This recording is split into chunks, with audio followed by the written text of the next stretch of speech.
Oppoq Xo'janing abdi bashirasi. Avtori Muxtor Qodir Hunzade.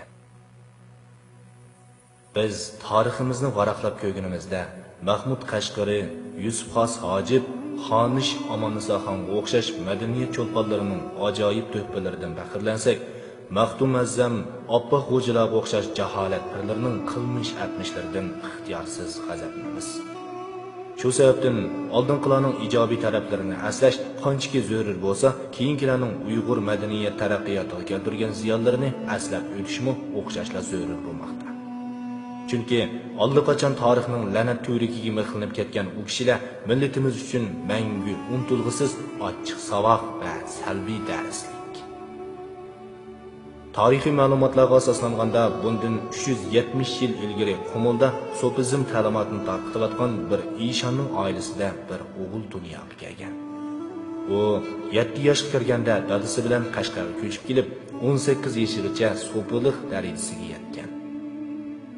Dal mushu vaqtda uning dadasi Yusuf Qo'qa boshqalar tarafidan o'ldirilgachga, uning omadi kelib, ishqiya suliki bo'yicha pirlik o'rniga ko'tarilgan.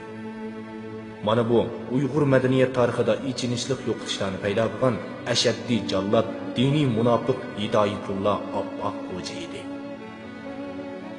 Shu chog'da Janubiy Shinjong Yakan Saidiya xonligining kontrolligida bo'lib, Ismoil xon hokimiyat beshida edi. Sopizmning ishyoqiya sulikiga e'tiqod qiladigan bu xon Oppoq Xo'jalarning Qashqardagi ishqiya suliki faoliyatlarini cheklab, milodiy 1671-yil yozda ularni chegaradan qo'g'lab chiqargan. Qo'g'langan Oppoq Xo'ja va uning murdlari qattiq o'chmanlik ichida Kashmirga berib, u yerning hukmronligiga yelinganda Shizongdagi Dalay Lamaga tunishtirilgan.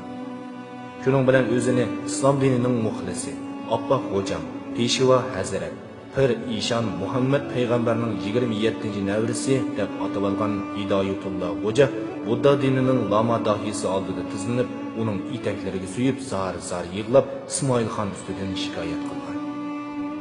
Dalay Lama shu chog'da ko'zini Shinjongga tikib turg'achqa Hidoyatullohga Oppoq nomini ato qilgan hamda Shimoliy Shinjongni besib yotgan Junqarlarning boshlig'i Xoldan Qontejiga Lama dini nomidan yordam berish buyruq qavatgan.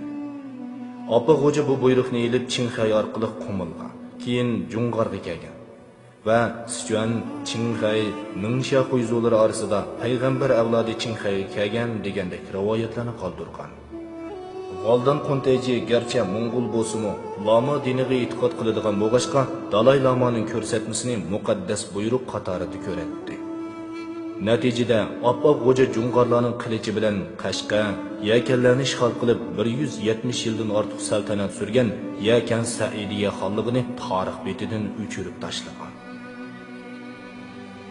Oppoq Xo'ja Janubiy Shinjongda qo'rcha xonlik tiklagandan keyin bir tarafdan sopizm murtlarini yetishtirishni tezlasa, yana bir tarafdan yo'qotish xarakterli qirg'inchilik elib qolgan. Bu Yakan mo'tavarlaridan 81 kishini tirik peti yurikini sug'urib elish usuli bilan o'ldirgan.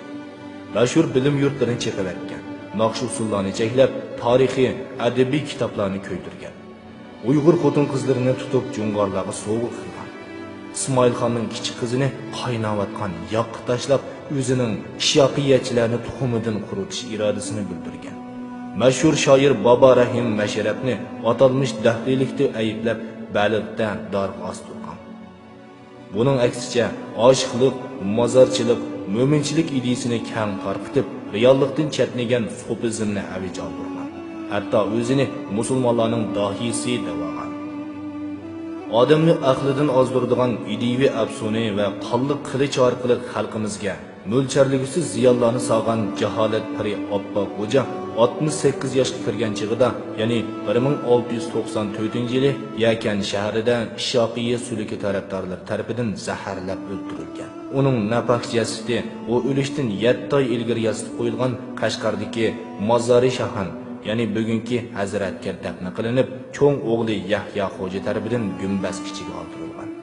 Shuningdan e'tiboran Oppoq Xo'janing xotin bolalari orasida taxt talashish yuz berib, oxiri muhtaram xonim tutib chiqqan va 3 yil ichida 20 mingdan ko'proq kishini o'ldirib, Jallod xonim deb atalg'achqa 1699-yili Do'lonliq so'pilar tarafidan pichoqlab o'ldirilgan. Oppoq Xo'ja hokimiyati sopizmni qonun va axloq mizoni qilg'ashqa butkul Janubiy Shinjongni xurofotlik, zulm, nomratlik, nadonlik, jangi jidal, ocharchilik qoplab ketgan. Bu hol Uyg'ur jamiyatining taraqqiyotini bir necha asr keyinga chekindirib o'tishga sababchi bo'lgan. Aziz qarindoshlar, tarixni unutish osiylikdan derak beradi. Xalqimiz Oppoq Xo'ja vakilligidagi So'fi insholarning aqdi-bashirsini faqat yaqinqi yillarda tunib yetdi va yetmoqda. Bu aql idrikimizning taraqqiy qilib, safoyimizning o'sayotganligining mahsuli. Shundaqdimi, shu ishonchli tarixning ochiq savoqlari ustida doim fikr yurgizib turishimiz kerak.